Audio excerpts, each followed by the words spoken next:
बिस्मिल्लाहिर्रहमानिर्रहीम। ये जो शाख मैंने टमाटर के पौधे से तोड़ी है, ये बज़ाते ख़ुद एक पूरा पौधा है। आप इस टनल के अंदर जितने भी प्लांट्स देख रहे हैं, ज़्यादातर का सीड जौन सा होता है वह 3 रुपये का एक सीड होता है। और जब हम एक पूरा पैकेट 1000 सीड का ख़रीदते हैं तो उसमें ज़रूरी नहीं होता कि आपके सारे के सारे सीड उगेंगे, बल्कि हो सकता है कि 900 सीड उगें, हो सकता है 850 सीड उगें, हो सकता है 920 सीड उगें, बाकी ज़ाया हो जाते हैं। मतलब वो सीड आपको 4 रुपये का पड़ जाता है।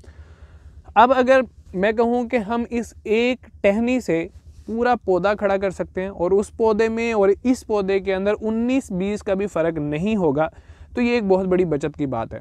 तो आज की इस वीडियो के अंदर हम ये बात शेयर करेंगे कि किस तरह से हम इन टहनियों के ज़रिए से पूरी की पूरी एकड़ के एकड़ नर्सरियों के कैसे तैयार कर सकते हैं और फ्री में अपनी क्रॉप कैसे ले सकते हैं। अस्सलाम वालेकुम दोस्तों, इट्स मी मज़हर अली। आप मेरे साथ हैं हम चैनल पे, मेरे साथ रहिएगा।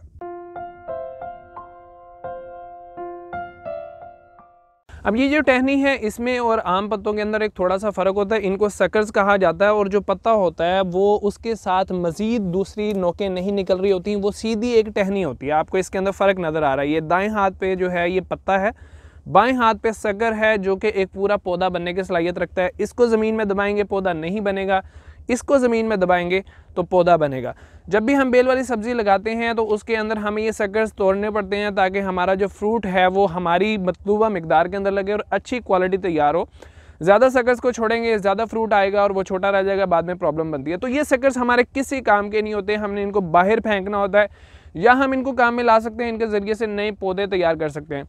तो सबसे पहले तो जब आपने अपनी बेल वाले जो टमाटर हैं उनकी जब आपने प्रूनिंग करनी है, उनके सकर्स उतारने हैं, तो उन सकर्स को आपने ज़ाया नहीं करना।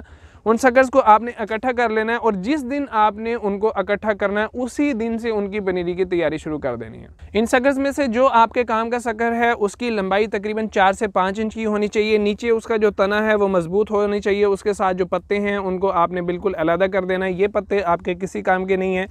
ये अभी छोटा सकर है, आपको थोड़ा सा बड़ा लेना चाहिए। तकरीबन 5 से 6 इंच का सकर हो, उसको नीचे से थोड़ा सा तोड़ दें।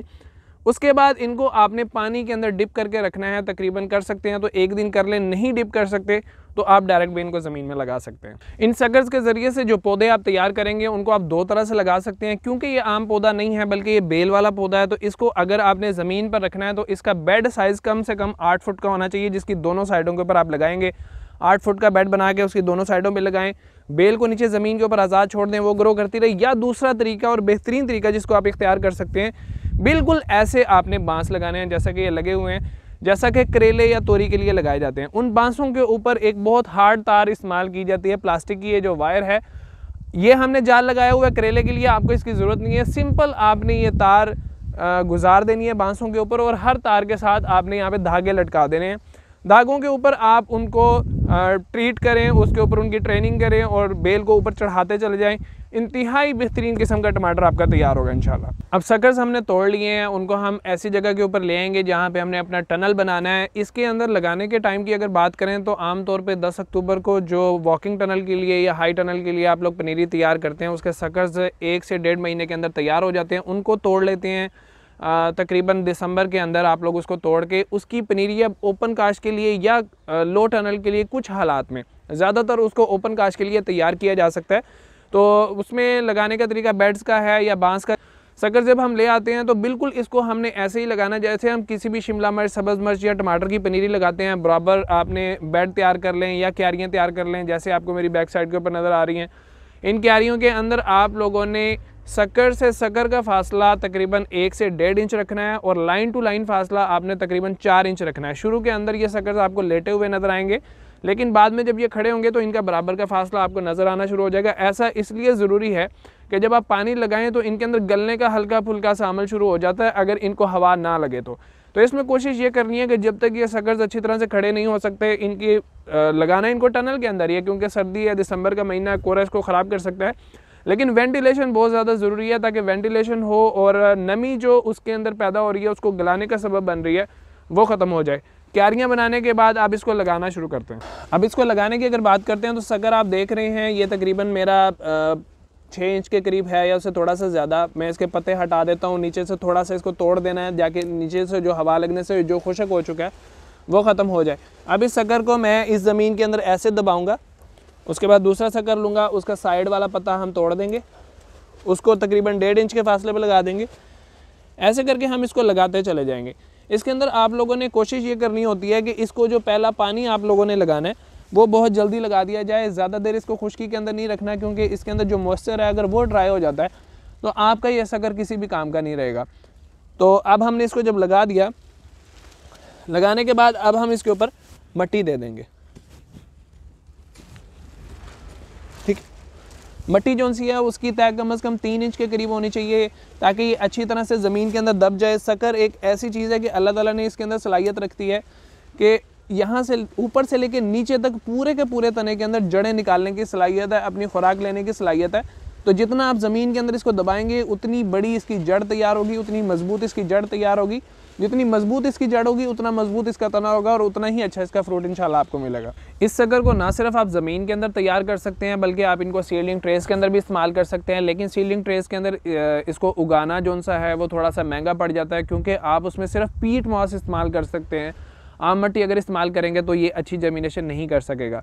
और पीट मॉस के अंदर जब हम इसको तैयार करते हैं तो उसके ऊपर हमारी कॉस्ट काफ़ी ज़्यादा आ जाती है, जबकि अगर ज़मीन के अंदर हम तैयार कर रहे हैं तो हमारी किसी किस्म का ख़र्चा नहीं आ रहा और बहुत अच्छी पनीरी इसकी तैयार हो जाती है। लेकिन ट्रेज़ में और ज़मीन में फ़र्क ये है कि जब आप ट्रेज़ के अंदर उसको तैयार करते हैं और तैयार होने के बाद निकालते हैं तो आपका पौधा शिफ्टिंग के फ़ौरन बाद चलना स्टार्ट हो जाता है, क्योंकि वो अपनी पूरी की पूरी जड़ों के साथ और उनके साथ मौजूद मिट्टी के साथ शिफ्ट होता है, जिसकी वजह से बहुत अच्छा उसका उगाव तो हो चुका है, उसका चलना जो सा वो बहुत अच्छे से स्टार्ट हो जाता है। फ़र्क सिर्फ ये है कि इसके अंदर जो शकर्स आपने लगाने हैं उन शकर्स की मोटाई थोड़ी सी कम होनी चाहिए, क्योंकि जिस खाने के अंदर आप लोग उसको लगा रहे हैं उसकी गोलाई वैसे ही कम है। अगर आप मोटा शक्कर उसके अंदर लगाएंगे तो ज़्यादा एरिया कवर करेगा, जिसकी वजह से जड़ें कम बनेंगी।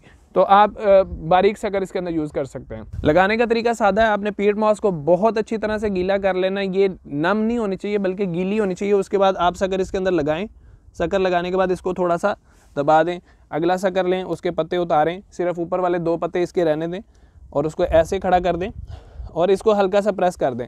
जब आप इनको ट्रेज़ के अंदर लगा रहे हैं तो फिर आपको 5-6 दिन तक इसको मुसलसल रोज़ाना पानी देना पड़ेगा, बल्कि हो सकता है जब तक इसकी वाइट जड़ें आपको नीचे नज़र आना ना शुरू हो जाएं तब तक आप इसको मुसलसल पानी लगाते रहें, क्योंकि ज़मीन जो सी है वो मॉइस्चर को काफ़ी हद तक होल्ड कर सकती है, जबकि पीट मॉस उतना होल्ड नहीं कर सकती।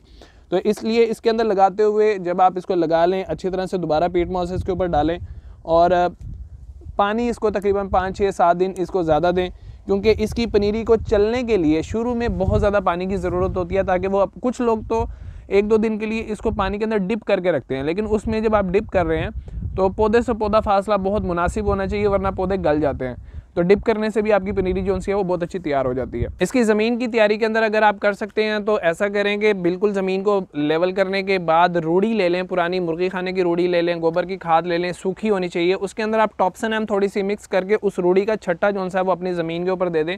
उसका फ़ायदा ये होगा कि एक तो आपकी ज़मीन की ज़रखेज़ी बढ़ जाएगी, दूसरा टॉप्सन एम इसको ज़्यादातर जो उनसे प्रॉब्लम आने हैं ना वो गलने के आने हैं, फंगस के आने हैं, ज़मीन की तरफ से जो फंगस इसको लगने हैं। तो टॉप्सन एम ज़मीन की फंगस को रोकने के लिए एक बहुत ही अच्छी प्रोडक्ट है, स्वात एग्रो कंपनी की ये प्रोडक्ट है। आप इसको यूज़ करेंगे जिसके बाद आपके ज़मीन के अंदर जो फंगस के बैक्टीरियाज़ हैं वो बहुत ज़्यादा ख़त्म हो जाते हैं और आपकी जो अच्छी पनीरी है वो तैयार हो जाती है। बाद में जब आपके पौधे खड़े हो जाते हैं तो आप इसके ऊपर फंगस का हल्का फुल्का स्प्रे कर सकते हैं, तकरीबन 1.5 ग्राम पर लीटर के हिसाब से। आप एंट्रोकॉल का स्प्रे कर दें, आप एलीट का स्प्रे कर दें, लेकिन जब भी स्प्रे करें आप इसके टनल को हटा दें। अभी हम इसको अच्छी तरह से पानी लगाएंगे, बहुत अच्छी तरह से इसको कीचड़ की शक्ल के अंदर बना देंगे, ताकि शुरू में इसको पानी की कमी महसूस ना हो। उसके बाद हम हल्का हल्का सा शावर के ज़रिए से छिड़काव करते रहेंगे। इसको आपने खुला पानी कभी भी नहीं लगाना, खुला पानी ज़मीन के अंदर ज़्यादा नमी बना देता है, ज़रूरत से ज़्यादा नमी नुकसानदेह है। शावर से हमेशा इसको पानी लगाएंगे, बहुत अच्छे से पानी लगाना है पहला, ताकि जितनी भी, क्योंकि हमने इसके तने को बहुत ज़्यादा 3 से 4 इंच तक ज़मीन के अंदर रखा हुआ है, तो 3-4 इंच गहराई के बाद भी इसको पानी चाहिए। तो इतना पानी उसी वक्त होगा जब ऊपर वाला जो मिट्टी है वो कीचड़ की शक्ल इख्तियार कर लेगी, उसके बाद नीचे वाली ज़मीन भी वतर आ जाएगी और पनीरी को उगने से फिर कोई चीज़ नहीं रोक सकती। शक्कर के ज़रिए से पनीरी बनाने का एक बहुत बड़ा फ़ायदा ये है कि इससे आपको बिल्कुल प्योर पौधा हासिल होता है, जबकि कुछ लोग हाइब्रिड फल का जो बीज निकाल के उससे पनीरी तैयार करने की कोशिश करते हैं, टमाटर वगैरह की। तो ये तजर्बे हम पिछले साल कर चुके हैं। उससे जो टमाटर होता है वो आपके ओरिजिनल पौधे जैसा बिल्कुल भी नहीं होता, बल्कि डी शेप हो जाता है, ज़्यादा लंबा हो जाएगा, अजीब सी उसकी गोलाई नहीं होगी, मतलब कोई अच्छी शक्ल सूरत उसकी बन नहीं पाती। फ्रूट साइज़ के अंदर फ़र्क आ जाता है, फ्रूट की क्वांटिटी के अंदर फ़र्क आ जाता है। जबकि इसके ज़रिए से जो आप पनीरी तैयार करेंगे वो 100% क्लोन होगी और प्योर होगी। इसके अंदर 19-20 का भी फ़र्क नहीं हो सकता। और जैसे ही बल्कि अभी पनीरी तैयार होने के दौरान ही इसके ऊपर फूल बनना शुरू हो जाएंगे, जिनको हम स्टार्टिंग के अंदर तोड़ देंगे ताकि पौधा थोड़ी सी ग्रोथ कर सके। और जब शिफ्ट होगा तो इंशाल्लाह थोड़े ही बाकी की जो सी पनीरियाँ उनकी निस्बत जल्दी फ्रूटिंग के ऊपर आ जाएगा और बहुत अच्छा फ्रूट जैसा आप टनल के अंदर ले रहे होंगे वैसे ही फ्रूट इंशाल्लाह आपका बाहर भी आपको मिलेगा। ये आपकी बिल्कुल एक फ्री की पनीरी है जिसके ऊपर आपका पैसा कोई नहीं लग रहा, आपकी मेहनत सिर्फ लगती है। मेहनत से घबराना नहीं चाहिए। तो अगर आप इसको पनीरी को तैयार करते हैं, हमने पिछले साल तकरीबन 1 एकड़ के ऊपर इसको ट्राई किया, बहुत अच्छा लिया। आप लोग इसको ट्राई करें, आपके रिजल्ट्स कैसे रहते हैं मेरे साथ ज़रूर शेयर कीजिए। अगर आपको ये वीडियो पसंद आई है तो इसको लाइक ज़रूर कीजिएगा, शेयर कीजिएगा। मेरे चैनल IR फार्म को ज़रूर सब्सक्राइब कीजिएगा। मज़हर अली को इजाज़त दीजिए। अल्लाह हाफ़िज़।